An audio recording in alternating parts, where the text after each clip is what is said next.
My deceased son's wife abandoned my granddaughter with me. For only a day. Yet she never came back. A decade nearly passed, she discovered the inheritance my son bequeathed his child and arrived with officers, accusing me of abduction. But when I presented the judge an envelope, he stood stunned and inquired. Is she aware? I answered. Not yet. She rang me, frantic. What if the person who abandoned your child, the one who vanished like smoke 9 years ago, suddenly shows up at your door with the police, accusing you of kidnapping? I thought I'd prepared for everything, but nothing could truly prepare me for that Tuesday morning. The doorbell rang at 7:03 a.m. Nobody rings doorbells that early unless they're desperate or delivering bad news. I opened it expecting a package. Instead, I got 2 police officers and a ghost. Detective Rivers, an older man with a weary look, had that careful tone cops use when they think you might bolt. Mr. Harrison, he said, we need to talk about your granddaughter, Sophia. Behind them stood Jennifer, my son's widow. The woman who disappeared from our lives 9 years ago. Tears streamed down her face, the kind that looked meticulously rehearsed in a mirror. My baby, she sobbed, reaching past the officers like she was auditioning for a drama series. Where's my baby? I heard footsteps. Sophia, 13 now, ready for school, appeared in the hallway with her backpack. She froze. Grandpa? Her voice was small, uncertain. Who is that? Jennifer's performance kicked into high gear. Sophia! Oh my God, Sophia! Baby, it's me! It's Mommy! I watched my granddaughter's face. She didn't recognize her own mother. Why would she? Sophia was 4 when Jennifer left. Now, at 13, the woman at my door was a stranger. Mr. Harrison, Detective Rivers continued, there's been a report filed about child abduction. We need to sort this out. Something cold settled in my chest. Not panic. I'd been waiting for this moment for years. I'd prepared. But standing there, watching Jennifer play the grieving mother while Sophia pressed herself against my side, the sheer, calculated cruelty of it hit me fresh. Of course, Detective, I said, keeping my voice level, reasonable. Please come in. This should be interesting. I led them into my living room, the same room where Sophia learned to read, where we built blanket forts, where she'd cried when she finally understood her mother wasn't coming back. Jennifer walked in like she owned the place, her eyes darting around, cataloging everything. Old habits, I suppose? I've been searching for her for years, Jennifer declared, her voice breaking perfectly. He took her from me. I just went away for a few days, and when I came back, they were gone. I almost laughed. The audacity was impressive. Really? If you're going to lie, lie big. She'd learned that somewhere. Is that so? I settled into my chair, the one where I'd sat every night, reading bedtime stories to the child Jennifer had abandoned. Detective, I have documentation. Legal guardianship papers, court orders. All properly filed with the state of California. Would you like to see them? The detective's expression shifted. He'd been expecting a kidnapper, maybe a messy custody dispute. He wasn't expecting meticulous paperwork. Jennifer's tears dried up fast. Those papers are fake. He tricked me. Ma'am. Detective Rivers held up a hand. Let's slow down. Mr. Harrison, do you have these documents available in my study? Would you like me to get them, or would you prefer to accompany me? Rivers nodded to his partner, who followed me. Jennifer stayed in the living room, trying to approach Sophia. I heard my granddaughter's voice, shaky but firm. Please don't come near me. I don't know you. That's my girl, I thought. 9 years I'd raised her. 9 years of school plays and piano recitals and teaching her that she didn't have to accept anyone's claims on her just because they demanded it. In my study, I pulled out the file I'd kept current and organized. Every document, every court filing, every piece of evidence of Jennifer's abandonment.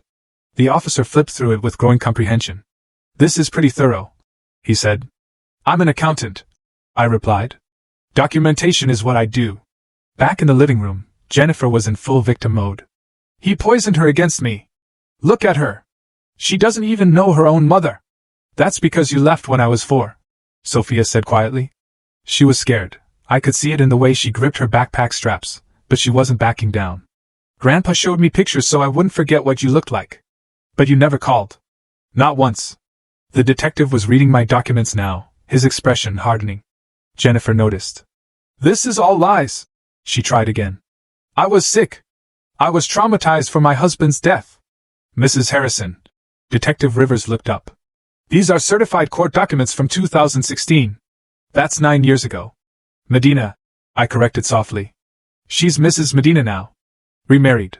Started a whole new life in Sacramento. I smiled, and I knew it didn't reach my eyes. How touching that she's remembered she has a daughter. After all this time, what brought you back, Jennifer? An attack of maternal instinct? Her face flushed.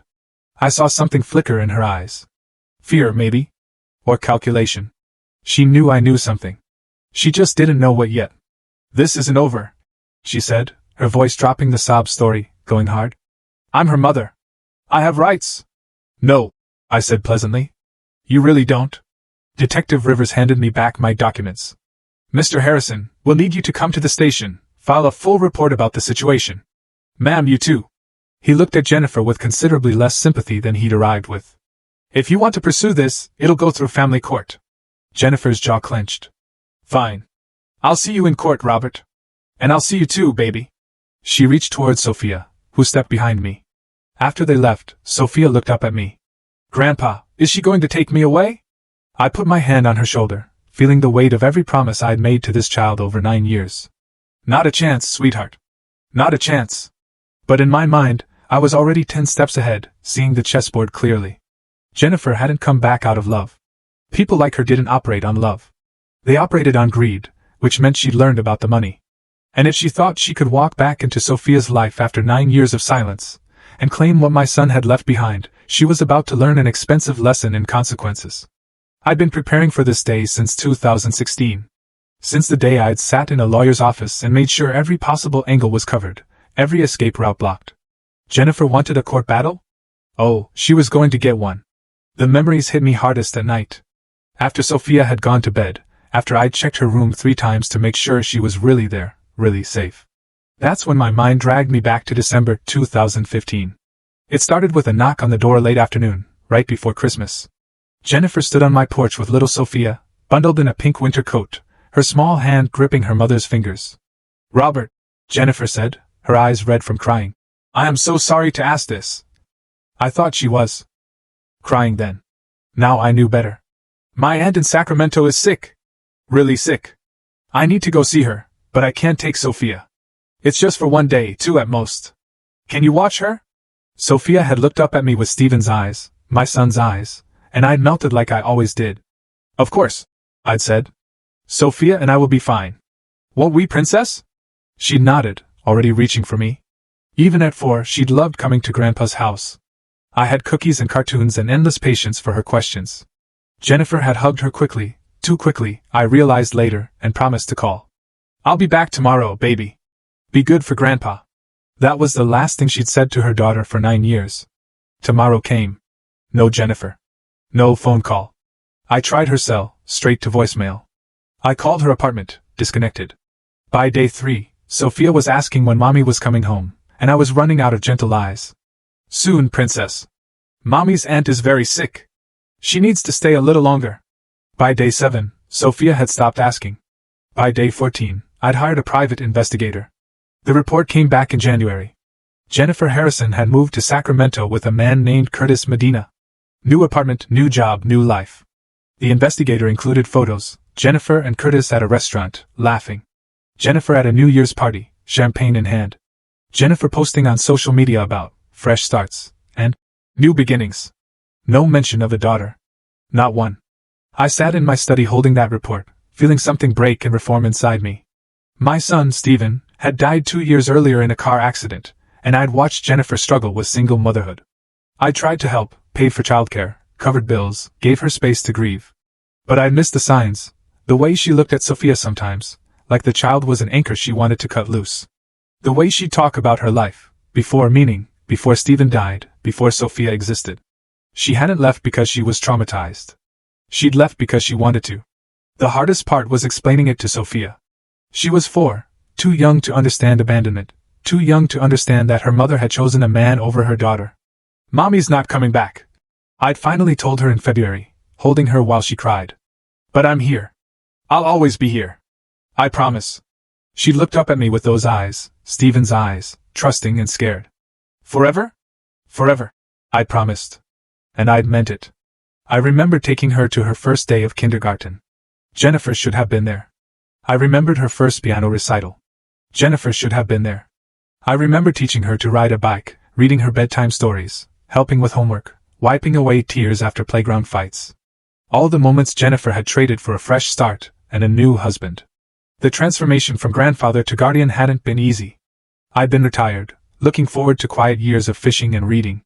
Instead, I got PDA meetings and permission slips and learning to braid hair from YouTube videos. But somewhere in the chaos of those early months, I'd made a decision. If Jennifer was gone, truly gone, then I needed to make it legal. Protect Sophia. Protect what Stephen had left for his daughter. That's when I'd called the lawyer. Victoria Gray had been practical, efficient, thorough. You need full legal guardianship, she told me. But we need to cover all bases. If the mother ever comes back, she could challenge it. What if she voluntarily gives up her rights? Victoria had raised an eyebrow. If she'd do that, you'd have an ironclad case. I thought about it for a week. Jennifer had made her choice clear by her actions, but I needed it in writing. I needed her to say on record that she didn't want her daughter. So, I'd had Victoria write a letter and offer, come back and be a mother, with support and resources, or voluntarily terminate your parental rights and let Sophia have stability. Jennifer had taken option 2 without hesitation. I remembered sitting in the notary's office in June 2016, watching her sign the papers. A psychologist was there, Dr. Helen Stewart, to certify Jennifer understood what she was doing. You're sure about this? Dr. Stewart had asked her. Jennifer hadn't even blinked. I'm not ready to be a mother. I never was. Robert can give her a better life. She'd signed her name, Jennifer Marie Torres, she'd gone back to her maiden name, and walked out. Drove back to Sacramento, posted photos of dinner with Curtis that same night.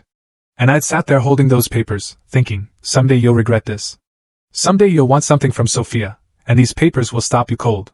I just hadn't known it would take 9 years.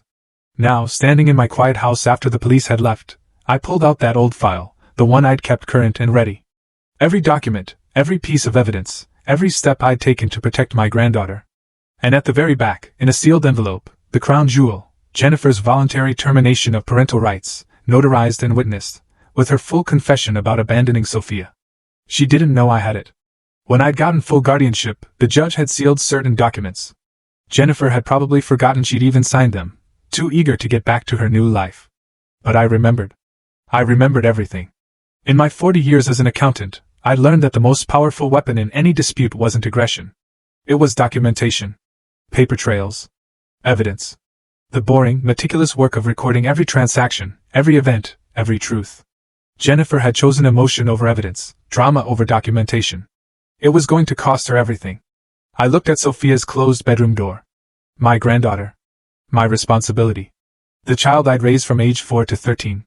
Through tears and laughter, through scraped knees and school projects, through every milestone Jennifer had missed. Jennifer thought she could come back now, after 9 years of silence, because she'd heard about the trust fund. Let her try. I'd spent 9 years preparing for this possibility. 9 years documenting every moment, every decision, every proof that Sophia was mine to protect. Jennifer wanted a court battle over custody and money. Fine. But she was walking into a trap 9 years in the making, and she didn't even know it. I smiled in the darkness of my study, feeling that cold satisfaction settle in my bones. Come on then, Jennifer, I whispered. Let's play this out. Let's see what happens when greed meets preparation. The chess pieces were in position. The board was set, and I was 10 moves ahead. February 2016. Victoria Gray's law office smelled like leather and old paper, the kind of smell that made you think about contracts and consequences. She sat across from me, reading through the private investigator's report for the 3rd time, her reading glasses perched on her nose. This is damning, she said finally. A mother who abandons her child and starts a new life 500 miles away. But Robert, you need to understand, family court can be unpredictable. Judges sometimes believe in second chances. I don't want chances, I told her. I want certainty. I want Sophia protected legally, permanently. Victoria leaned back in her chair. Then we need to be methodical. Document everything. Every missed call. Every birthday Jennifer forgot. Every moment she chose her new life over her daughter. Methodical. Now, that was a word I understood. I'd spent 40 years as an accountant, turning chaos into order, transforming messy receipts and scattered transactions into clean, undeniable ledgers. This wasn't so different. Jennifer's abandonment was just another set of facts that needed proper documentation. I started with phone records. My carrier gave me detailed logs going back to December. 0 incoming calls from Jennifer's number. I tried calling her 17 times in January alone. All went to voicemail. 17 attempts to reach a mother about her daughter. 17 times she couldn't be bothered to answer. I documented each one: date, time, duration. The accountant in me found it almost soothing, building this evidence trail brick by brick. Next, I talked to neighbors. Mrs. Patterson from next door had watched Jennifer leave that December afternoon. She had 2 suitcases, Mrs. Patterson told me. Seemed like a lot for visiting a sick aunt for a day or 2.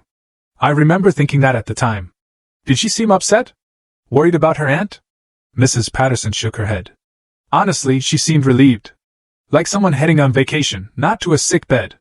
I wrote it all down, got her to sign a witness statement. The private investigator's report was the centerpiece. Photos of Jennifer and Curtis at restaurants, their body language showing a couple deep in the honeymoon phase. Social media posts. Jennifer had been careless there. Starting fresh. She'd written on New Year's Day. Sometimes you have to leave the past behind to find your future. The past. She meant Sophia. My granddaughter was. The past to be left behind. I sat in my study one night, spreading all the evidence across my desk like pieces of a puzzle. Phone records, witness statements, investigator's report, financial records showing I'd been covering all of Sophia's expenses since December with no contribution from Jennifer. The picture was clear. This wasn't a mother temporarily separated from her child. This was abandonment, deliberate and complete. But Victoria had warned me. Courts favor reunification.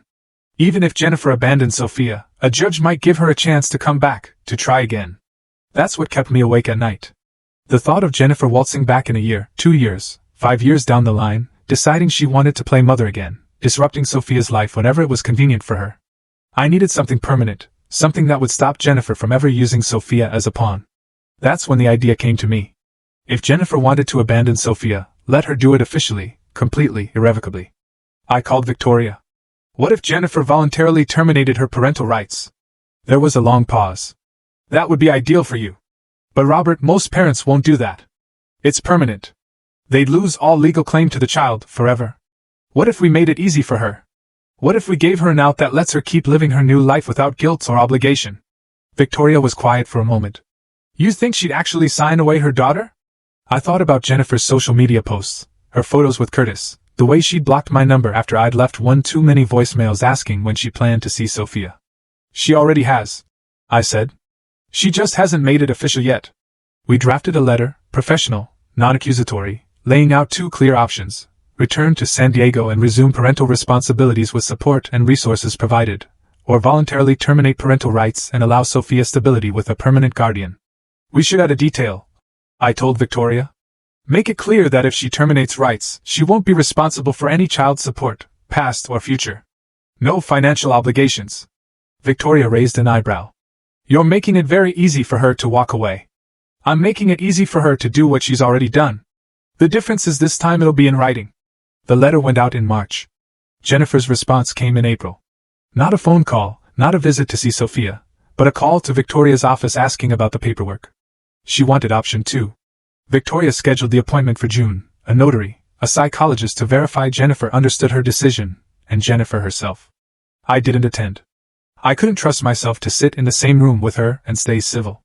Instead, I stayed home with Sophia, reading her stories, pushing her on the swing set, doing all the small things that made up the actual work of parenting. Victoria called me that evening. She signed everything. Dr. Helen Stewart, the psychologist, certified that Jennifer was of sound mind, understood the consequences, and was acting voluntarily. What did she say? Did she ask about Sophia?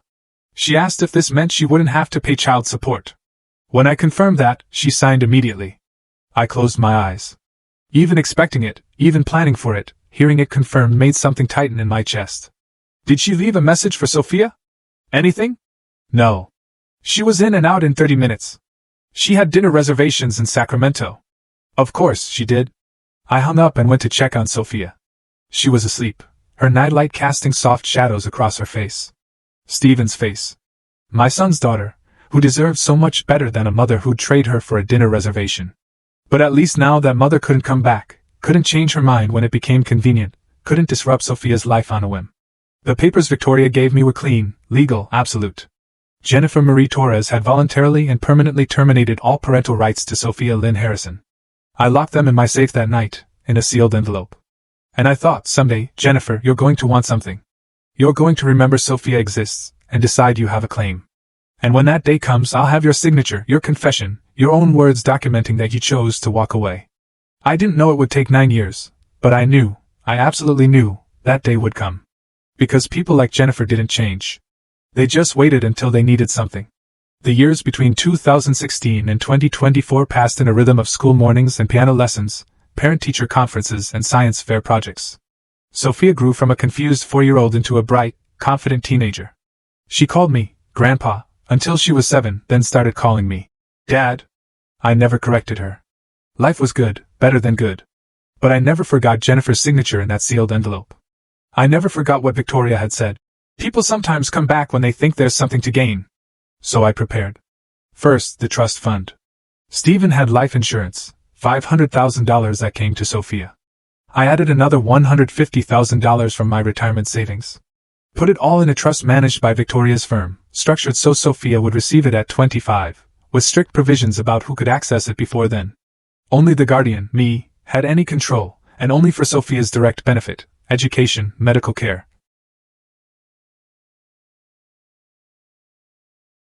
Housing. This is very restrictive, Victoria noted. Most trusts have more flexibility. I don't want flexibility, I said. I want walls. High walls that Jennifer can't climb if she ever decides to come back. Victoria nodded slowly. She understood what I was doing. Building a fortress around everything that mattered. But the trust fund created a new problem, public record. Eventually, someone searching for information about Stephen Harrison's estate would find it. Would see that his daughter had nearly $1 million waiting for her. I need an early warning system, I told Victoria in 2019. If anyone makes inquiries about Sophia's finances or Stephen's estate, I want to know immediately. She set it up through her firm. They flagged Sophia's name, Stephen's name. Any searches or requests that came through official channels. If someone hires a lawyer to look into the estate, we'll get notification. Perfect. It seemed paranoid maybe, but accountants aren't paranoid. We're prepared. We anticipate problems before they happen. The years rolled on. Sophia made honor roll. Started piano. She had talent, real talent, the kind that made her teacher suggest advanced competitions. I drove her to lessons twice a week. Sat through recitals. Helped her memorize pieces. She had friends over for sleepovers. I learned to make pancakes in shapes, to braid hair properly, to navigate the complex social dynamics of teenage girls. Sometimes I'd wake at night imagining Jennifer showing up at the door, demanding her daughter back. In these nightmares, judges were sympathetic. Every mother deserves a second chance, dream judges would say. But then I'd remember the envelope in my safe. Jennifer's signature. Her own words, I'm not ready to be a mother. I voluntarily terminate all parental rights. No judge could overturn that. Jennifer had given away her second chance voluntarily, in front of a psychologist and a notary. Still, I kept my documentation current. Every school report card got filed. Every medical record. Photos of birthdays, holidays, everyday moments, building a paper trail that showed Sophia was thriving, safe, loved. Why do you keep such detailed records, Grandpa? Sophia asked once, finding me organizing files in my study. Habit from work, I told her, which was true, but not the whole truth. The whole truth was, I was preparing for war. December 2024 brought the call I'd been expecting for 8 years. Victoria's voice was tight. Robert, we got a flag on the monitoring system. Someone made an inquiry about Stephen Harrison's estate last week. My hand tightened on the phone. Who? The request came through a lawyer's office in Sacramento. Martin and Associates. They were asking about probate records, estate value, beneficiaries. Sacramento. Jennifer. Did they get the information? Public records only. They know Stephen had life insurance, that there was a trust established for his minor daughter, but not the amount or specific details without a court order. I sat down heavily. She found out about the money. Looks like it. Robert, you should prepare yourself. If she comes back. When she comes back. I corrected. It's not if anymore. I spent the next 2 weeks getting ready. Met with Victoria to review all documentation. Made sure the sealed envelope with Jennifer's termination papers was properly stored, had the notary verified the seals were intact. I wanted no question about authenticity. I updated my file on Jennifer. The private investigator I'd kept on retainer did a current check. She and Curtis were still in Sacramento. He'd gone through 2 jobs in 8 years. She was working retail. They'd moved apartments 3 times, always downsizing. Money problems, probably. Curtis had a gambling history that hadn't improved. They were living paycheck to paycheck while nearly $1 million sat in a trust fund for a daughter Jennifer had abandoned. The bitter irony wasn't lost on me. I rehearsed conversations with Sophia. Remember, if your mother ever contacts you, I need to know immediately. Why would she contact me? Sophia asked. She was 13 now, old enough to handle some truth. Because people sometimes want things they gave up. I need you to understand, if she comes back, it won't be because she suddenly cares. It'll be because she wants something. Sophia nodded. She was smart. She'd figured out years ago that her mother had chosen to leave. On New Year's Day 2025, I sat in my study and wrote out a timeline. What would happen if Jennifer came back? What would she claim? How would she try to manipulate the situation? She couldn't claim ignorance. She'd signed papers. She couldn't claim I'd stolen Sophia. Courts had granted me legal guardianship. She couldn't claim she'd been searching. 8 years of silence proved otherwise. But she could claim I'd manipulated her into signing away her rights. She could claim she'd been in grief-induced depression. She could claim she wanted to reunite with her daughter. And if she got a sympathetic judge, one who believed in redemption and second chances. No, I couldn't let it get that far.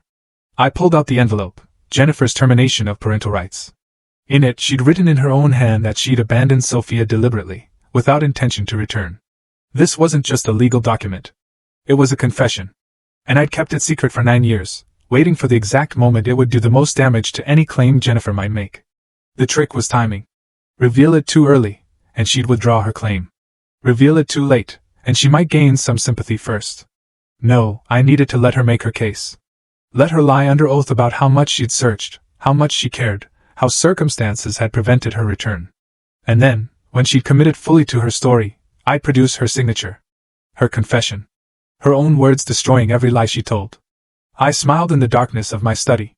9 years. Jennifer had 9 years to be a mother, to reach out, to show even minimal interest in her daughter. She'd chosen silence. And now, when money suddenly made Sophia interesting again, Jennifer thought she could just waltz back in. She had no idea what she was walking into. I'd spent 9 years building an impregnable case, documentation, evidence, legal walls that couldn't be breached.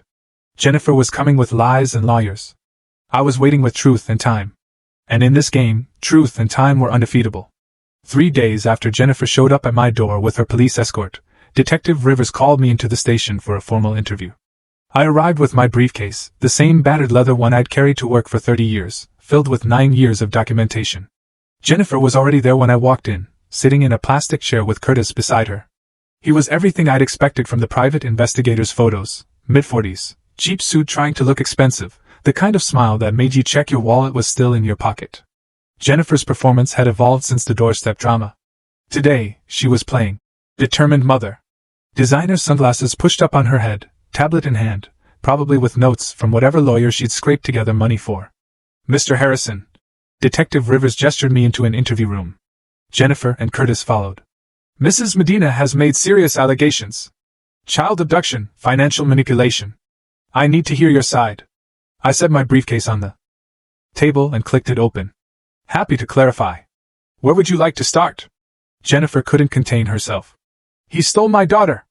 I went to visit my sick aunt for a few days, and when I came back, they were gone. A few days? I pulled out the first document. These are phone records from December 2015 through January 2016. 17 calls I made to your number, Jennifer. All went to voicemail. You never returned one. I slid the paper across to Detective Rivers. He studied it, his expression neutral. I was traumatized, Jennifer said quickly. My husband had just died. I wasn't thinking clearly. Stephen died in 2013, I said. Sophia was 2. You seemed to handle single parenthood well enough for 2 years. What changed in December 2015? Curtis leaned forward. Maybe she met someone who helped her heal. Is that a crime? I looked at him for the first time. No, falling in love isn't a crime. Abandoning your daughter for 9 years is a different matter. I didn't abandon her. Jennifer's voice rose. You manipulated the situation. You turned her against me. Detective. I pulled out another document. This is the court order granting me legal guardianship of Sophia. Dated June 2016. Approved by Judge Morrison in San Diego County Family Court. All proper channels, all legal. Rivers took the document, reading carefully. I watched Jennifer's face. She was realizing I hadn't just been sitting around for 9 years. I'd been building a fortress. This is fake, she said, but her voice wavered. It's notarized and sealed by the court, Rivers said. Mr. Harrison, how did you obtain guardianship? My daughter-in-law disappeared with no contact. After 2 months, I filed for emergency custody to ensure Sophia had legal protection. The court granted it. Because you manipulated them. Jennifer stood up. You told them lies about me. I told them facts. That you'd left your daughter with me, claiming it was for 1 day and never returned. That your phone was disconnected. That I'd hired a private investigator who found you 500 miles away, living with Mr. Medina here, starting a new life. Curtis's jaw tightened. Jennifer grabbed his arm. You had no right, she hissed. She's my daughter. Then where were you? The question came out harder than I'd intended. Where were you for her 5th birthday? Her first day of kindergarten? When she learned to read? When she cried herself to sleep asking why Mommy didn't want her anymore? The room went very quiet. I think, I said, pulling out another document, that what's really happening here became clear when I got this notification from my attorney last month. Someone using a Sacramento law firm, made inquiries about Stephen Harrison's estate. About probate records. About assets left to his daughter. Jennifer's face lost color. Just a shade, but I saw it.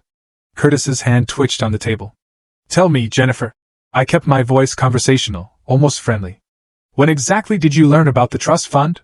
I don't know what you're talking about. The trust established from Stephen's life insurance and my investments. $850,000 held for Sophia until she's 25. Curtis's eyes widened just slightly. Jennifer grabbed his hand. That's my daughter's money, she said. Yes, it is. Sophia's money. Not yours. And she gets it when she's 25, managed by her legal guardian until then. I paused. Which is me. Detective Rivers was watching Jennifer now with a different expression. Less sympathy, more calculation. He'd seen this before. People who showed up when there was money involved. This is quite a coincidence, Rivers said slowly. 9 years of no contact, and you returned 2 weeks after inquiries were made about your daughter's trust fund. That's not. I didn't. Jennifer was floundering. I've been searching for her all this time. Really? I opened a folder.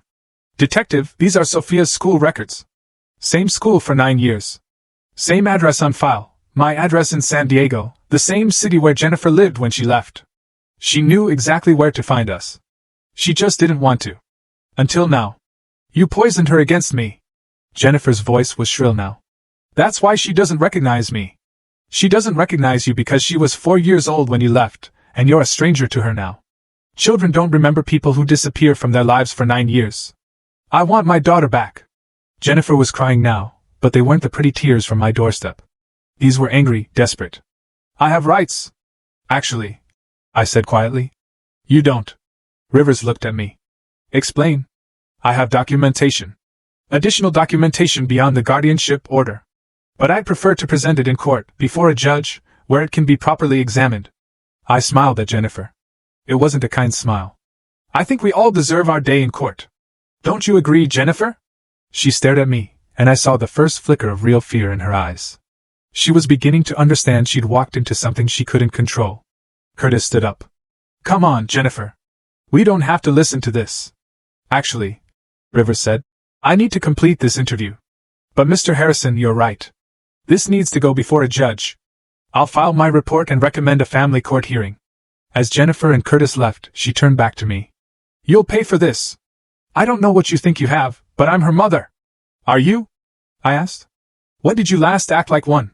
The door closed behind them. Rivers looked at me. You want to tell me what documentation you're holding back for court? I could, I said. But detective, I've spent 9 years preparing for this day. I knew she'd come back eventually. People like Jennifer always do, when there's something to gain. He nodded slowly. For what it's worth, that little girl at your house looked happy, healthy, loved. That woman looks like someone who just found out her lottery ticket might be fake. Interesting comparison, I said, standing and closing my briefcase. Very interesting indeed. February brought cold rain to San Diego and Jennifer to family court. She'd upgraded lawyers, probably maxed out a credit card for this one. He was younger, with that hungry look of someone desperate for a win. I sat with Victoria Gray at the defendant's table. Sophia sat beside me, gripping my hand so tight I could feel her pulse.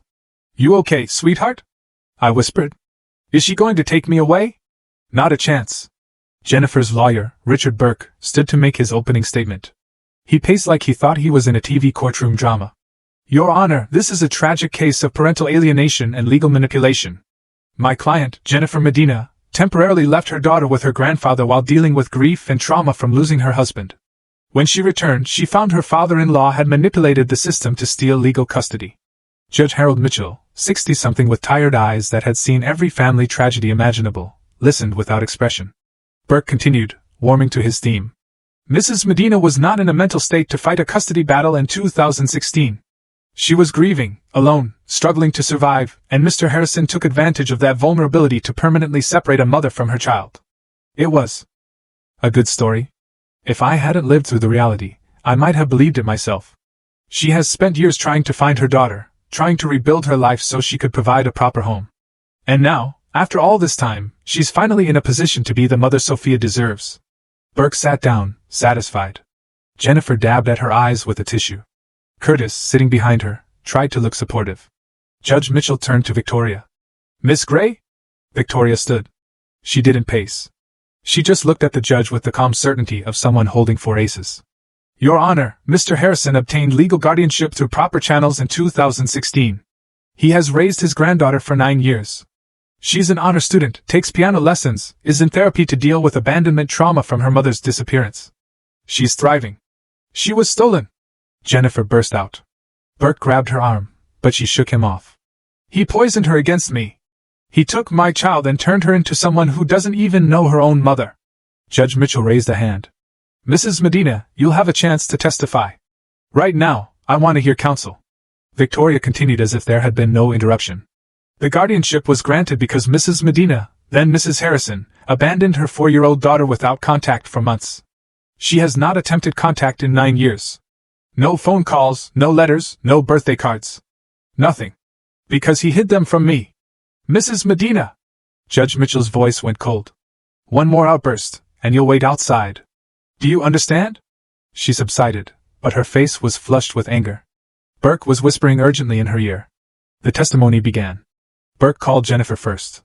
She told her story well, I had to admit, the grief, the trauma, the temporary separation that became permanent when I manipulated the court. She cried at the right moments. Talked about how much she missed her daughter. And when did you discover where Sophia was? Burke asked. Careful, I thought. This is where it gets tricky. Recently, Jennifer said. I'd been searching, but Mr. Harrison had hidden them.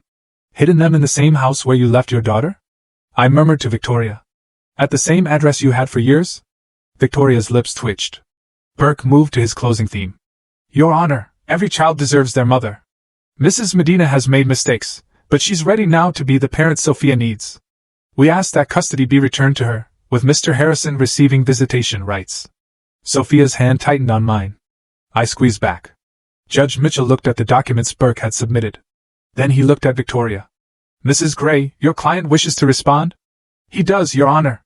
I stood up, reached into my briefcase, pulled out the brown envelope I'd kept sealed for 9 years.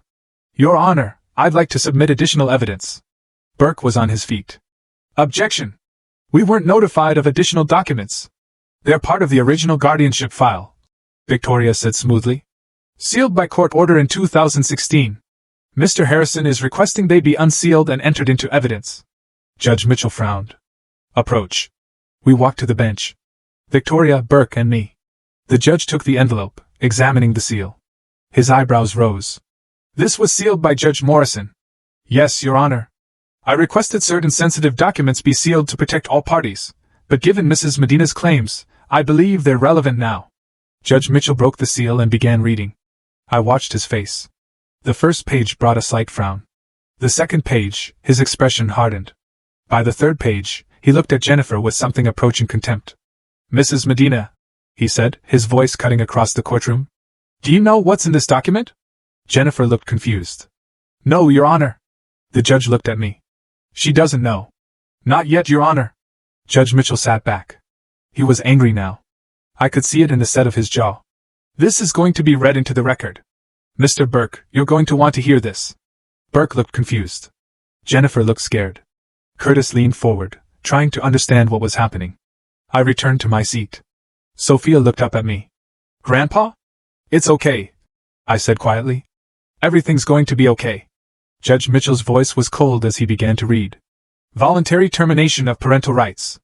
Jennifer Marie Torres, dated June 15, 2016. The courtroom went silent.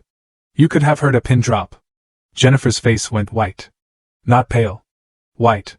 Like every drop of blood had drained away. Her mouth opened, forming a small O of shock. Burke spun to look at her. What is this? Curtis stood up in the gallery. That's not possible. She never. Sit down, sir, Judge Mitchell ordered. Then he continued reading. I, Jennifer Marie Torres, do voluntarily and permanently terminate all parental rights to my daughter, Sophia Lynn Harrison. This document is signed in the presence of a notary public and Dr. Helen Stewart, a licensed psychologist, who certifies I am of sound mind and understand the permanent nature of this action. Jennifer made a sound, half gasp, half sob. Burke was frantically whispering to her, but she wasn't responding. She just stared at the judge like she was watching her own execution. Judge Mitchell turned the page. And here we have a personal statement from Mrs. Torres. He looked at Jennifer over his reading glasses. Would you like me to read this aloud? No, Jennifer whispered. Please, no. I think we need to hear it. His voice was implacable. I, Jennifer Torres, acknowledge that I voluntarily left my daughter, Sophia, with her grandfather, Robert Harrison, on December 10, 2015, with the stated intention of visiting a sick relative for one day. This was false. I left because I was not prepared to be a mother and wanted to start a new life with Curtis Medina in Sacramento. I did not intend to return for my daughter. I voluntarily terminate all parental rights because I am not capable of being the mother Sophia needs. The silence in the courtroom was absolute. Jennifer's face had gone from white to red. Tears were streaming down her cheeks, but these weren't calculated tears. These were shame and rage and humiliation all mixed together. Curtis had his head in his hands. Burke looked like a man who just realized his parachute hadn't opened. And I sat there, watching 9 years of preparation pay off in the most beautiful way possible. Judge Mitchell wasn't done. He held up the document so the courtroom could see Jennifer's signature, bold and undeniable at the bottom of the page. Mrs. Medina, he said, his voice like ice. This is your signature, is it not? Jennifer couldn't speak. Her mouth opened and closed, but no sound came out. She looked like someone who just watched their entire world collapse in slow motion. Burke tried to recover. Your Honor, we need time to examine this document. To verify its authenticity, my client was clearly not in her right mind when your client signed this in the presence of a licensed psychologist who certified her mental competency. Judge Mitchell flipped to another page. Dr. Helen Stewart. Is Dr. Stewart available? Victoria stood. She's in the hallway, Your Honor. We anticipated she might be needed. Of course we did. 9 years of preparation meant anticipating everything. The bailiff brought Dr. Stewart in. She was in her 60s now. Gray hair pulled back in a professional bun, carrying a leather folder that probably contained her own records of that day. Dr. Stewart, Judge Mitchell said, do you recognize this document? She took it, studied it, nodded. Yes, Your Honor. I was present when Mrs. Torres, Mrs. Medina, signed this voluntary termination in June 2016. And can you describe her mental state at the time? She was completely lucid, calm. Actually, she understood exactly what she was signing and what it meant. I asked her multiple times if she was certain, if she understood this was permanent. She said yes each time. Jennifer made a sound, half sob, half protest. Curtis had his arm around her shoulders, but he looked like he wanted to bolt from the courtroom. Did she appear coerced in any way? Judge Mitchell asked. Not at all. Mr. Harrison wasn't even present for the signing. It was just Mrs. Torres, myself, the notary, and her attorney at the time, Ms. Gray, who had explained everything thoroughly. Burke was frantically scribbling notes. Your Honor, depression can manifest as calm acceptance. My client had lost her husband 2.5 years earlier, I said quietly. Stephen died in 2013. Everyone turned to look at me. This document was signed in 2016. And if I may, Your Honor, Judge Mitchell nodded. I stood up. Time to twist the knife just a little deeper. Jennifer didn't just sign the termination papers. She also provided a detailed timeline of her actions. Would the court like to hear it? Jennifer's face went from white to gray. Burke was shaking his head frantically at her, but it was too late. The judge was already looking at the next page. December 10th, 2015. Judge Mitchell read. I left Sophia with Robert, claiming I needed to visit a sick aunt in Sacramento. This was false. I'd already met Curtis Medina and planned to start a new life with him. The courtroom was absolutely silent except for Jennifer's quiet crying. December 11th, I moved into Curtis's apartment in Sacramento. December 15th, I blocked Robert's number because his calls were inconvenient. December 25th, Christmas Day, I did not contact my daughter. January through May 2016, the judge continued. I made no attempt to contact my daughter or inquire about her welfare. When Mr. Harrison's attorney contacted me with the termination papers, I was relieved to have a legal way to end my parental obligations. Burke stood up. Your Honor, this is clearly a document obtained under duress. Sit down, Mr. Burke. Judge Mitchell's voice cracked like a whip. I've heard enough. Mrs. Medina, do you deny that this is your signature? Jennifer looked up, her face blotchy with tears. I was confused. I didn't know what I was doing. Dr. Stewart has testified you were completely competent. The notary certified your identity. You signed in the presence of your own attorney. He looked at her with something approaching disgust. You abandoned your 4-year-old daughter and legally surrendered all rights to her. And now, 9 years later, after you discovered she has a trust fund worth $850,000, you suddenly want to be a mother again? That's not. I didn't. Jennifer was falling apart. I love my daughter. You don't even know her. Sophia's voice was small but clear. She was standing now, still holding my hand. You don't know my favorite color. You don't know what grade I'm in. You don't know anything about me. Jennifer turned to look at her daughter. Baby, don't call me that. I'm not your baby. I haven't been your baby since I was 4 years old. The courtroom was absolutely still. Even Burke had no response to that. Judge Mitchell set the papers down. Mrs. Medina, you voluntarily and permanently terminated your parental rights in 2016. That termination was legal, properly witnessed, and final. You have no legal standing to challenge Mr. Harrison's guardianship. You have no right to custody of Sophia. You have no claim to her trust fund. Do you? Curtis stood up suddenly. This is ridiculous. That old man manipulated everything. He threatened us. Jennifer was scared. Scared? I couldn't help it. The word came out with more edge than I'd intended. Scared people don't post vacation photos on social media. Scared people don't go to parties and restaurants and Mexico resorts without their children. Curtis's face flushed red. You don't know what you're talking about. Don't I? I looked at Victoria. She pulled out her folder, the one I'd been saving for exactly this moment. Your Honor, Victoria said. We have extensive documentation of Mrs. Medina's activities from December 2015 through 2016. Private investigator reports, social media posts, photographs. I think they paint a very clear picture of someone who wasn't scared or confused. She was happy to start a new life without her daughter. Burke tried one more time. Those posts could be explained. People often present a false front on social media when they're struggling. Then explain this one. I took a photograph from Victoria's folder and held it up. It was a screenshot dated July 4th, 2016, 3 weeks after Jennifer signed away her rights. This is from Jennifer's Facebook page. She's on a boat with Curtis. The caption reads, "Finally free to live my best life. No regrets. No looking back." The words hung in the air like an indictment. Jennifer buried her face in her hands. Curtis looked like he wanted to hit someone. Probably me. Judge Mitchell studied the photograph. When he looked up, his expression was granite. I've seen enough. This court will reconvene tomorrow at 9 a.m. for final arguments and ruling. Mrs. Medina, Mr. Medina, I suggest you use that time to consider whether you really want to continue this farce. He banged his gavel. Court adjourned. As people started filing out, I stayed seated, watching Jennifer and Curtis huddle with Burke. Jennifer was crying. Curtis was gesturing angrily, and Burke looked like a man trying to explain to passengers that the ship was definitely sinking. Victoria leaned over. That went well. Better than expected, I admit it.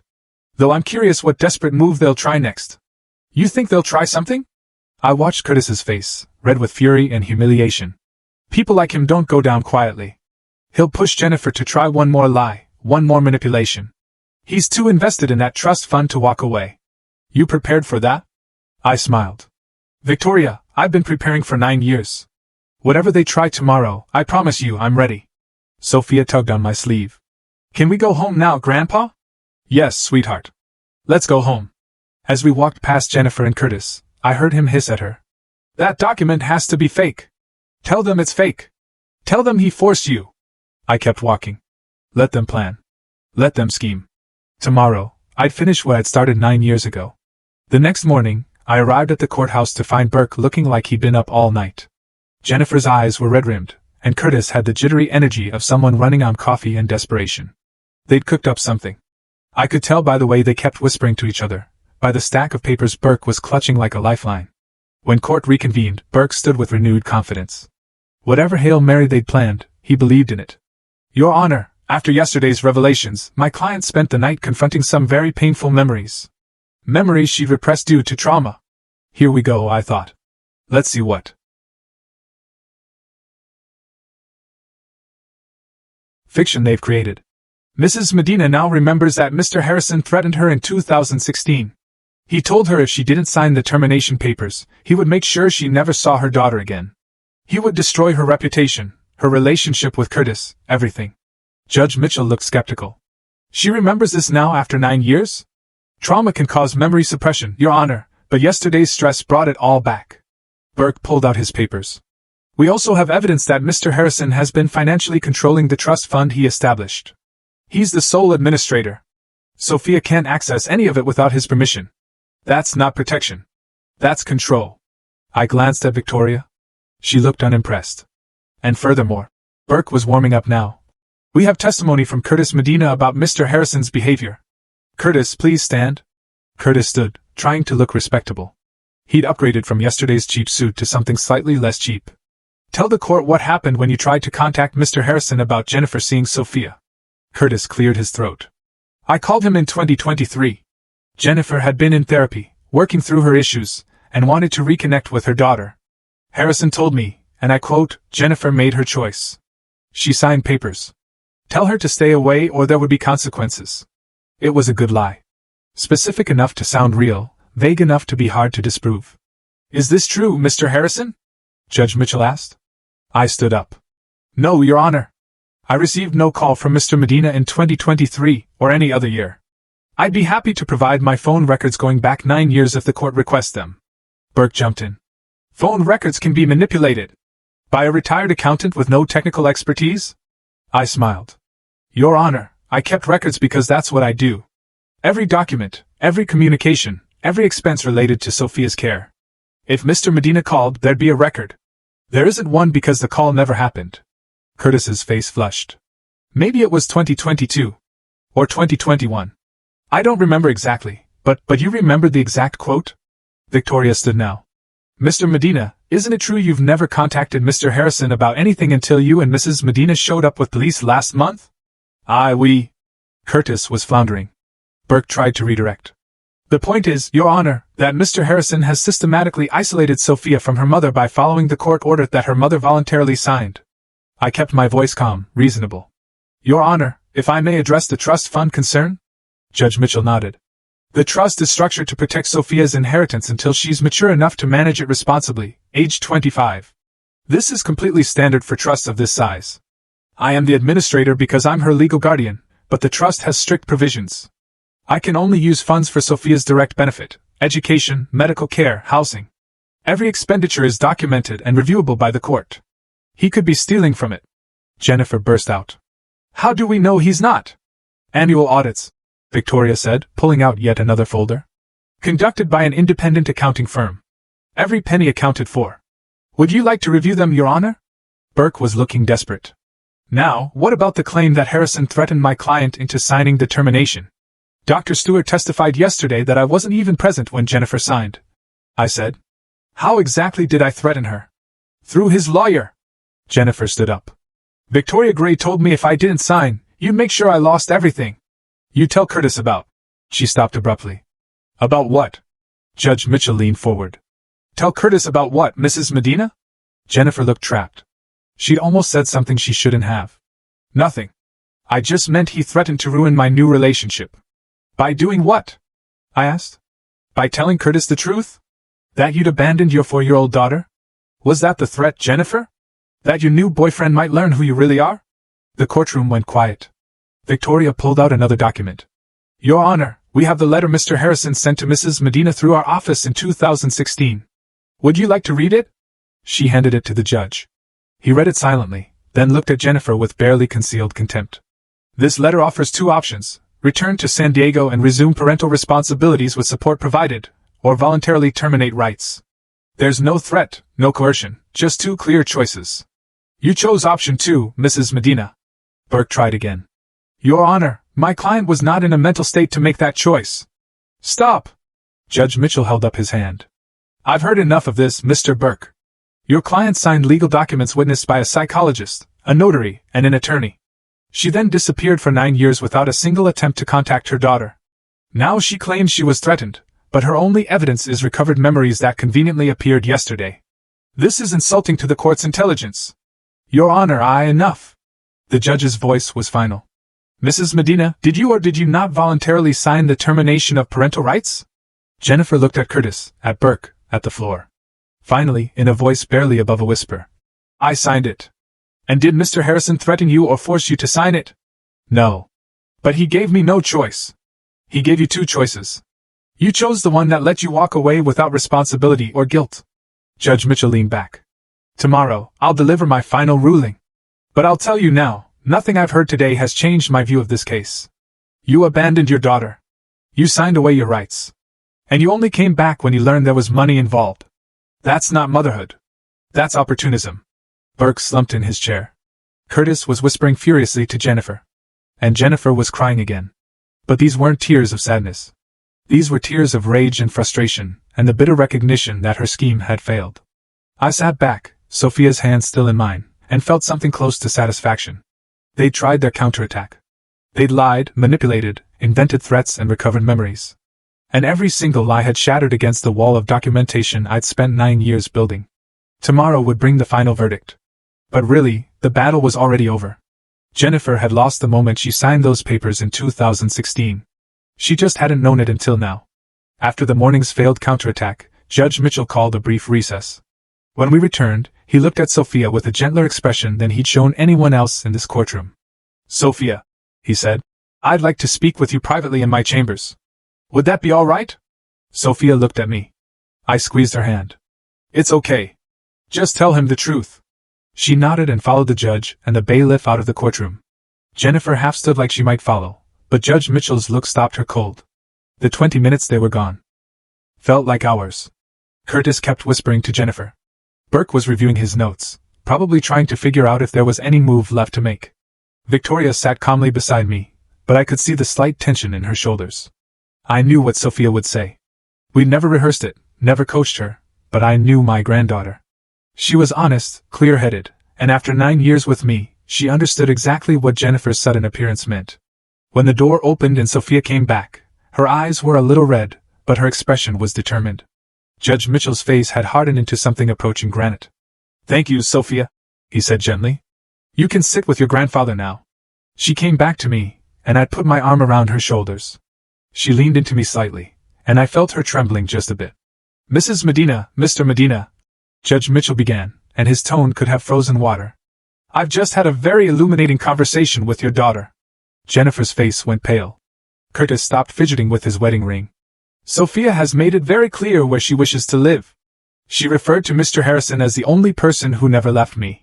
She described 9 years of stability, love, and support. She told me about her school, her piano lessons, her therapy sessions to deal with abandonment trauma from her mother's disappearance. Jennifer made a small sound. Curtis reached for her hand, but she pulled away.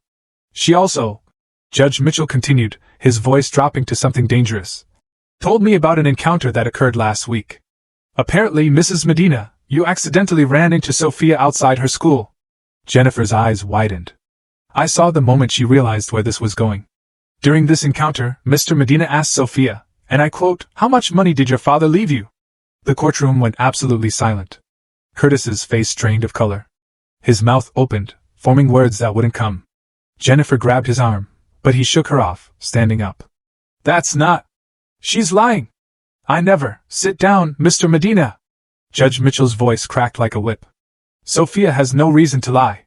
You, on the other hand, have $850,000 reasons. Curtis sat down heavily. His hands were shaking. Jennifer was crying again, but these tears were different. These were the tears of someone watching their scheme implode in real time. Your Honor, Burke tried weakly. Children can misunderstand. Sophia is 13 years old and extremely articulate. She described the conversation in detail, including your client's exact words. She also mentioned that Mrs. Medina told her, "You'll understand when you're older that family is important," which Sophia interpreted, correctly I believe, as meaning the money is important. I sat there watching them fall apart, and felt something close to vindication. 9 years. 9 years of preparing for this exact moment, and it was even more satisfying than I'd imagined. Victoria leaned over. You knew about the school encounter? Sophia told me that night. I documented it immediately. Of course I did. Documentation was what I did. Judge Mitchell wasn't finished. I'm also calling Child Protective Services to provide their assessment. Miss Anderson, a woman in her 40s, stood from the back of the courtroom. She looked professional, competent, and she was holding a thick file. Miss Patricia Anderson, social worker. She introduced herself. Your Honor, I've been monitoring Sophia Harrison's case since Mr. Harrison was granted guardianship in 2016. I conduct annual home visits and reviews. And your assessment? Sophia is thriving. She's an A student, participates in extracurricular activities, has healthy friendships. She's been in therapy since 2016 to process abandonment issues, and her therapist reports excellent progress. The home environment is stable, loving, and appropriate. And your recommendation regarding custody? Any change in custody at this point would be severely detrimental to Sophia's psychological well-being.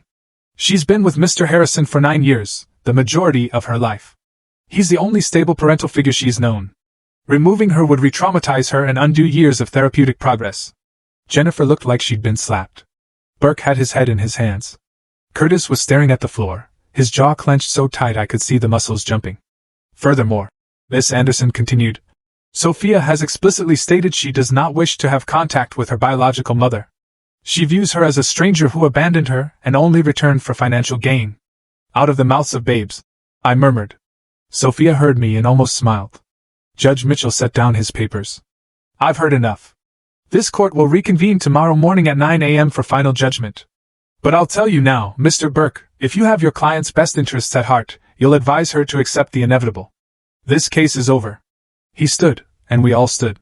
As the judge left, Jennifer turned to look at me. Her face was a mask of rage and humiliation, and desperate, impotent fury. You poisoned her against me, she hissed. You turned my daughter into someone who doesn't even know her own mother. I looked at her calmly. No, Jennifer, you did that yourself. You left a 4-year-old child and never looked back. I just made sure she knew the truth when you finally did. Curtis grabbed Jennifer's arm, pulling her toward the door. As they passed, I heard him say, This is your fault. You said it would be easy money. You said he was just an old man. The door closed behind them. Victoria packed up her briefcase. Well, that went well. Better than expected. I agreed. Sophia looked up at me. Grandpa, was I okay? Did I do all right? I hugged her. You were perfect, sweetheart. Absolutely perfect.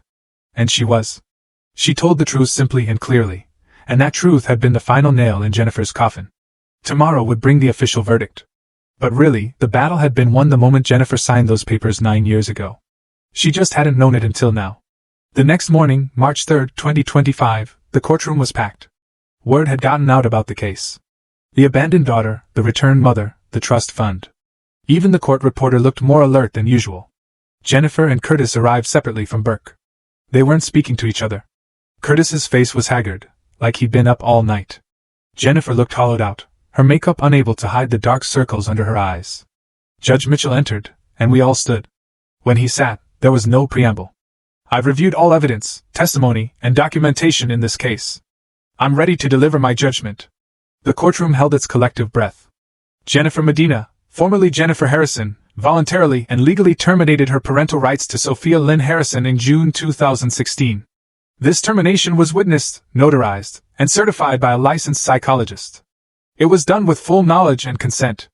California law is clear: such terminations are permanent and irrevocable, absent extreme circumstances such as fraud or coercion. No such circumstances exist here. Jennifer's hands were clenched so tight her knuckles were white. Mrs. Medina's claim that she was threatened or coerced is contradicted by every piece of evidence. Dr. Stewart's testimony confirms she was competent and willing. The written statement she provided details her deliberate abandonment of her daughter. Her own social media posts from 2016 celebrate her freedom and new life. Burke started to stand, but Judge Mitchell waved him down. Furthermore, Mrs. Medina made no attempt to contact her daughter for 9 years. No calls, no letters, no birthday cards, no child support. She only returned when she learned of a substantial trust fund. This timing is not coincidental. It is damning. Curtis was staring at the floor. Jennifer was crying silently, but there was anger in those tears, not remorse. Robert Harrison has raised Sophia for 9 years. He obtained legal guardianship through proper channels. He has provided a stable, loving home. Sophia is thriving academically, socially, and emotionally. She has explicitly stated her wish to remain with her grandfather, whom she considers her true parent. Judge Mitchell looked directly at Jennifer. Mrs. Medina, you made your choice in 2016. You chose freedom over responsibility. You chose a new relationship over your daughter. You signed documents making that choice legal and permanent. You do not get to reverse that decision 9 years later because it has become financially convenient. Jennifer's face was crimson now, not with embarrassment, but with rage. She looked like she wanted to scream, to throw something, to lash out. Curtis had his head in his hands. Therefore, this court's ruling is as follows. Robert Harrison's guardianship of Sophia Lynn Harrison is confirmed and will remain in effect until Sophia reaches the age of 18. Jennifer Medina's parental rights remain permanently terminated. She is prohibited from any contact with Sophia without Sophia's written consent after Sophia turns 18. He paused, and I could see something almost like satisfaction across his face. Additionally, given the frivolous and bad faith nature of this custody claim, I am ordering Jennifer Medina and Curtis Medina, jointly and severally, to pay Mr. Harrison's legal fees in the amount of $15,000. Payment is due within 90 days. Curtis's head snapped up. $15,000? We don't have that. Then I suggest you find it, Mr. Medina. You filed false kidnapping charges, wasted the court's time and police resources, and attempted to manipulate the legal system for financial gain. There are consequences for such actions. Jennifer stood up suddenly, her chair scraping back. This isn't fair. She's my daughter. I have rights. You had rights, Judge Mitchell said coldly.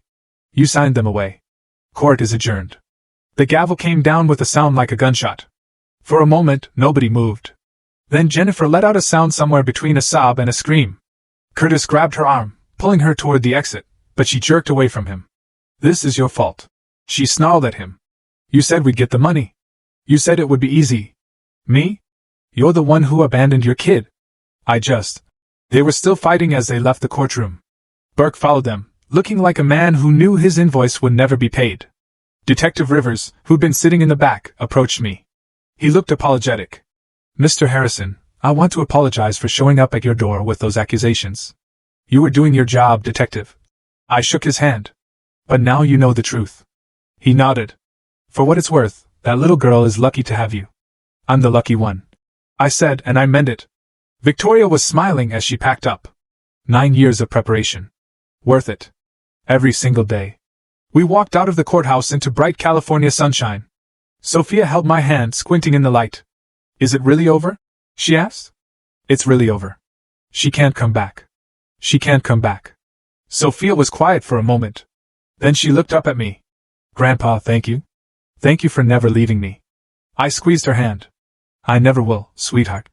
Never. As we walked to the car, I saw Jennifer and Curtis in the parking lot, still arguing. She was crying. He was gesturing angrily. Their scheme had failed. Their relationship was disintegrating. And they owed me $15,000 they didn't have. I felt no sympathy, just satisfaction. 9 years ago, Jennifer had made a choice. She'd chosen to abandon her daughter, to sign away her rights, to start a new life without the burden of motherhood.